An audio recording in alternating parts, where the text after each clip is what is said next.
శివుడిని ప్రసన్నం చేసుకోవడం కోసం ఈ విధంగా పూజలు చేయండి. ఉపవాస నియమాలు ఏ విధంగా ఉండాలో చూద్దాం. హిందూ మతంలో శివుని ఆరాధనకు చాలా ప్రాముఖ్యత ఉంది. శాస్త్రాల ప్రకారం శివుడు ఎంత కోపంతో ఉంటాడో అంత దయగల దైవం. హిందూ మతంలో వారంలో ఒక్క రోజు ఒక్కొక్క దేవుణ్ణి పూజించే పద్ధతి ఉంటుంది. గ్రంథాల ప్రకారం ఈ నేపథ్యంలో సోమవారం శివునికి అంకితం చేయబడింది. బోళాశంకరుణ్ణి ప్రసన్నం చేసుకోవడానికి భక్తులు సోమవారం ఉపవాసం పాటిస్తారు. సోమవారం రోజున చేసే శివుని ఆరాధనకు ప్రత్యేక ప్రాముఖ్యత ఉంటుంది. సోమవారం నాడు శివుణ్ణి పూజించడం వల్ల కోరుకున్న కోరికలు నెరవేరుతాయని విశ్వాసం. శివుడిని పూజించడానికి సోమవారం తెల్లవారుజామున నిద్రలేచి స్నానం చేయాలి. ఈ రోజున ఆలయానికి వెళ్లి శివలింగానికి నీరు, పాలు సమర్పించాలి. భస్మాభిషేకానికి కూడా ప్రాముఖ్యత ఉంటుంది.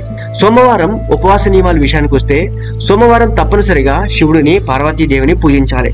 దీంతో పాటు సోమవారం ఉపవాస దీక్షను కూడా చేపట్టండి. సోమవారం తెల్లవారుజామున నిద్రలేచి తలస్నానం చేసి శివునికి పూజ చేయాలి. ఇక ఈ రోజున భగవంతుడు బోళాశంకరుడికి నీరు, పాలు, బిల్వపత్రం, పువ్వులు మొదలైన వాటిని సమర్పించాలి. ఆ తర్వాత శివపార్వతికి పూజ చేసి హారతి ఇవ్వాలి. ఇక ఈ రోజు మధ్యాహ్నం 3 గంటల వరకు ఉపవాసంగా ఉండండి.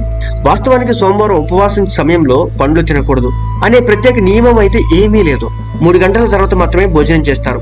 వాస్తవానికి సోమవారం 3 రకాల ఉపవాసాలు ఉంటాయి. ప్రతి సోమవారం ఉపవాసం చేయొచ్చు. దీంతో పాటు సౌమ్య ప్రదోషం 16 సోమవారాలు కూడా ఉపవాసం చేసుకోవచ్చు. 3 ఉపవాస పద్ధతులు కూడా ఒక్కటే. శివ పూజ చేసిన తర్వాత కథ వినడం ముఖ్యం. సాయంత్రం పూజ చేసి హారతిని ఇవ్వాలి.